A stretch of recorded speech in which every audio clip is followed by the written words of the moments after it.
Pag-uusapan natin ngayon, ito po, no? BBM, open daw po sa dialogue with VP Sara. Grabe naman. Ayan.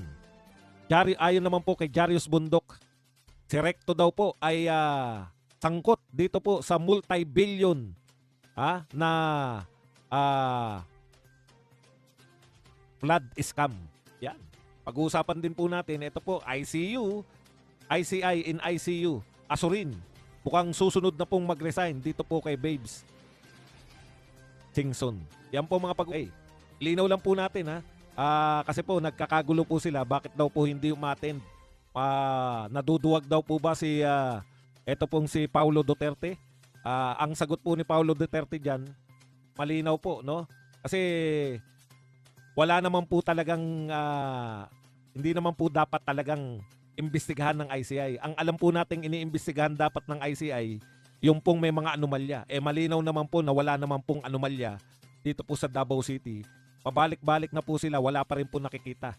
Alam niyo po kung bakit po sigurado tayo, no? Paano mo na sigurado na walang anomalya? Lahat po ng media, lahat po ng bayarang media, kalaban po ng mga Duterte. Ang tuwa lang po niyan kung may makita po na palpak na proyekto sa Davao City, di inaraw-araw sana nila. Yun nga pong wala namang nakawan na naganap dito po sa Mary Grace Piatos. Inaraw-araw po nila, di ba? Okay. Ito po, maikli lang naman to, basahin muna natin ito pong pahayag ni Representative Paulo Duterte. Dito po kasi kahapon pinaliwanag natin kung bakit hindi siya atin, di ba? Hindi po siya atin dahil sa tingin niya wala naman jurisdiction yung ICI laban po sa kanila. Tandaan nyo po, hindi po patas ang nag-create dito po sa ICI. Ito po ay create ng DepEd order, ng presidential order o executive order. Ibig sabihin po, pag executive order lang po ang nag-create sa iyo, hindi po buong bansa yan, hindi po lahat ng tao sa Pilipinas under niyan. Yan po, pag executive order lang po, ay sakop lang po niyan yung executive department. Parang ganito po yan. Pag sinabi pong DepEd order, sakop po ba ng DepEd order ang PNP? Ang mga kapulisan? Hindi po. Para lang po yan sa mga DepEd personnel. Okay. So sino po ang sakop ng executive order? Lahat po ng under sa executive. Ibig sabihin, lahat po ng departamento. DPWH. Kaya okay lang na imbestigahan nilang DPWH ng ICI kasi under yan ng executive order. Lahat po ng mga department tulad ng DOH, DILG, etc. etc.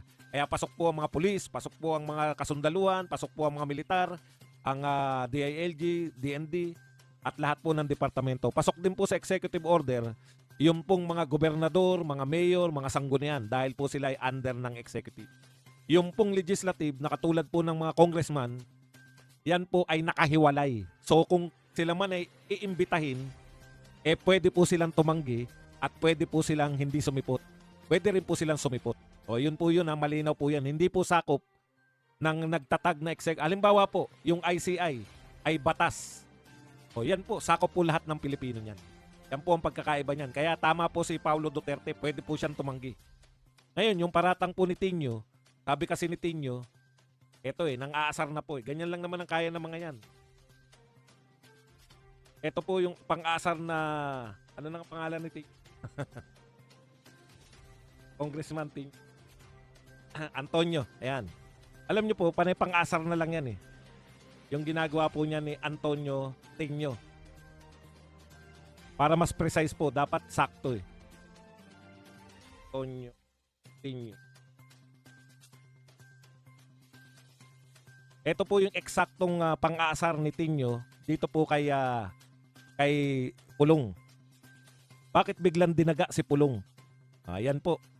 Yung hindi raw po pag dalo ni Pulong ay dinaga siya. O alam niyo po yung salitang dinaga sa Tagalog, ibig po sabihin niya, natakot siya. Ito naman po ang sagot ni Pulong, hindi ako umatras, umayaw ako sa palabas. Magkaiba yun. I don't run from real investigations. I only refuse to be part of scripted circus pretending to be one. Kayo yata ang dinadaga kasi takot kayo.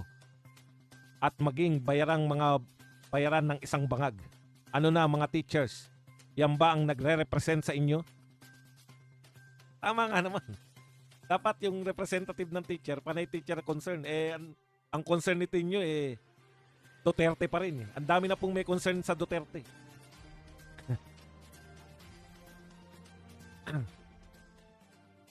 Okay, basahin ko na lang ng buo.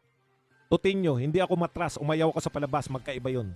Kung naniniwala kang independent ang ICI, kayo na lang ang hindi nakakakita ng propaganda factory ito ng palasyo. Ginawa para pagtakpan ng kapalpakan nila at gawing punching bag ang mga hindi nila kaalyado. I don't run from real investigations. I only refuse to be part of a scripted circus pretending to be one. Kaya kayo yata ang dinadaga kasi takot kayo at naging bayaran ng isang bangag. Ano na mga teachers, yan ba nagre-represent sa inyo? Napunan niyo ba yung ACT teachers? No? Talagang yun lang po ang pangunahin nilang trabaho. No? Atakihin po yung mga Duterte. Si French Castro, ang umaatake, pangunahing taga-atake ni Inday Sara. Ngayon naman si Tinyo, atake naman kay Pulong. Tuloy natin Pulong. Kung gusto mo ng katotohanan, wag sa stage na may teleprompter. At wag mo akong turuan ng tapang habang nasa propaganda committee ka rin. Sumasayaw. My record is open, my conscience is clean, at hindi ako papagamit sa political drama ng kung sino-sino. As I've said time and time again, the records are readily available and the projects are there ready to be inspected. The ICI can simply obtain such records and examine it and compare them to the projects implemented. Simple lang po yung sinasabi ni Pulong. Nariyan po yung record ng pinagkagastusan. Tapos po, eto naman po yung mga aktual, no? Record, ibangga nyo po sa aktual na nagawa. I was never part of the appropriations committee nor was involved in the disbursement fund as well as the implementation of the project. I therefore see no reason for me to appear before the ICI. Galit ka dahil di nyo ko napapunta sa trap nyo. Ugok, di ako pinanganak kahapon. Yan po ang sagot ni Representative Paulo Duterte. Ugok, hindi siya pinanganak kahapon. Yari na naman ng mga makabayan lang. Magandang gabi sa inyo lahat. Punta na po tayo rito. Ito po, alam ko po. Ito muna. Asurin reportedly mulls resignation after Babe Singson. Ano na ba nangyayari sa ICI? Bakit yung mga tinatalaga ni BBM ay nagre-resign lahat? Ganito po yan, no? Ako po, kung marami po nagre-resign, may ideya na po tayo kay Magalong, di ba? Mayroon po silang gustong pagtakpan, gusto po silang mga itago, hindi po lantad eh. Ito lang po ang tanong ko sa ICI. Tignan nyo po kung gaano po ito nagamit laban sa mga Duterte. Titin nyo, sinabihan lang po yung ICI na imbestigahan ninyo si Pulong Duterte, kagyat na tumalima. Hindi po ba dapat ang inuuna ninyo yung totoong may akusasyon? Ang akusasyon lang naman ni Tinyo, imbestigahan nyo yan dahil meron siyang flood control. Anong klaseng akusasyon yun? Di po ba? Sabi nyo nga, angal nyo nga, napakarami ng dapat imbestigahan, napakakonti ng tao nyo. Wala naman silang malinaw na akusasyon sa Davao City. Bakit uunahin nyo yung mga taga Davao City na naman? Baka kasi makachamba sila eh. Habang kasing nag-iimbestiga sila, na ipapakita nila, bahala na yung mga bayarang media na magpalaganap na, o yan, iniimbestigahan, ibig sabihin may anomalya. Ibig sabihin, pag ganito po ang kalakaran, talagang mapipilitan po mag-resign tong mga to. Nila alam ang direksyon eh. Di po ba? Biglang-bigla, merong sinasabi yung DPWH na 400 na ghost project. Yung AFP nakakita na 200 plus na ghost project. Bakit nyo unahing imbestigahan yung wala namang ghost project? O eto pa. Sinubaybayan ng mamamayang Pilipino, halos lahat nakanood sa expose na isinagawa ni Saldico. Bakit wala kayong balak imbestigahan yung mga pagsisiwalat ni Saldico? Yan yung mga malalaki naming katanungan eh. Ang daming siniwalat ni Saldico. Ang daming ebidensyang pinakita ni Saldico. Bakit ayaw ninyong imbestigahan ICI? Bakit Davao City pa rin ang uunahin ninyo? Okay, punta na po tayo rito sa pinag-uusapan ng lahat. Alam mo to si Marcos, madali rin tong gumawa ng usap-usap eh, no? Ngayon po, pinuputakti na po na pag-usapan sa social media. Ito pong mga pahayag nito ng PCO chief. Walang iba kundi si Secretary Dave Gomez. Ito po ang sabi niya. I heard him say it many times. He is open. is open to anybody who would reach out to him for dialogue for the sake of national interest. Sara Duterte remains the Vice President of the Republic of the Philippines and the President is open to dialogue with anyone for national interest. Pabida na naman. Tapos, lahat po ng sinabi na yan ni Dave Gomez, laman po ng balita ngayon ng bayarang media. No? Pati po yung mga hindi bayarang media, lahat po ng media, laman po yan. So, bida na naman si BBM.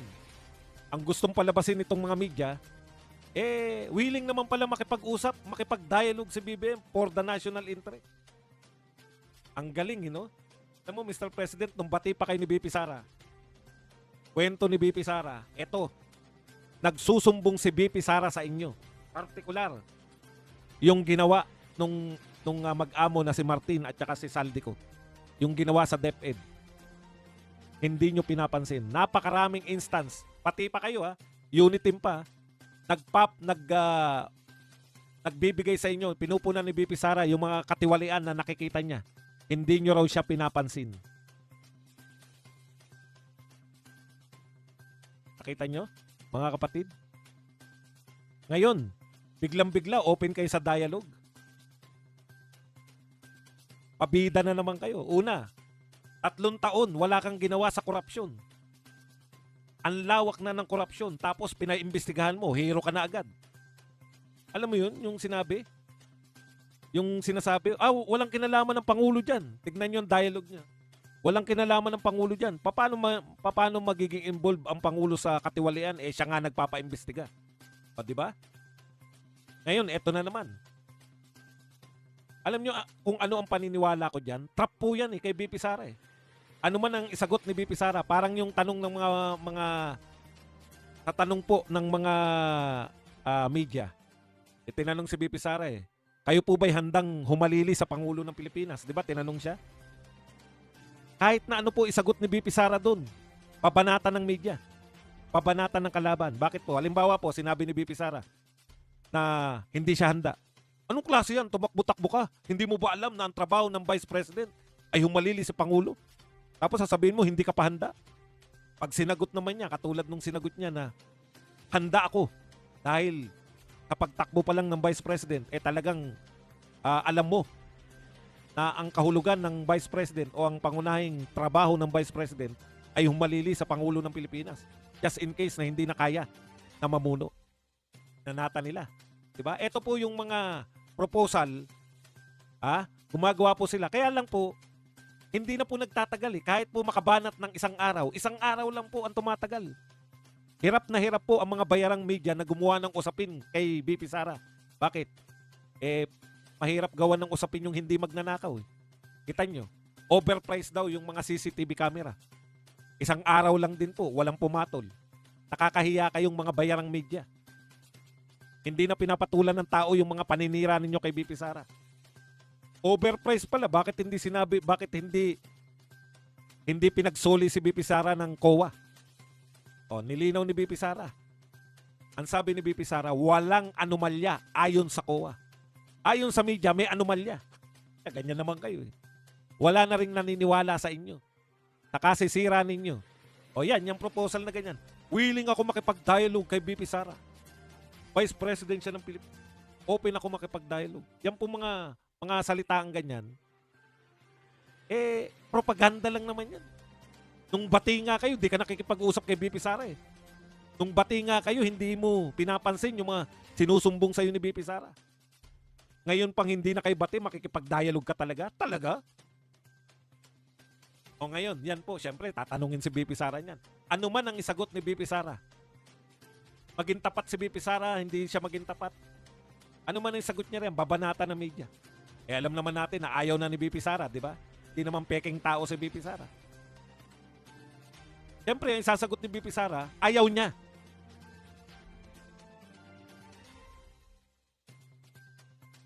Ngayon, pag sinagot po ni BP Sara na ayaw niya makipag-dialogue, kita nyo na. Presidente na nga ang gustong makipag-dialogue.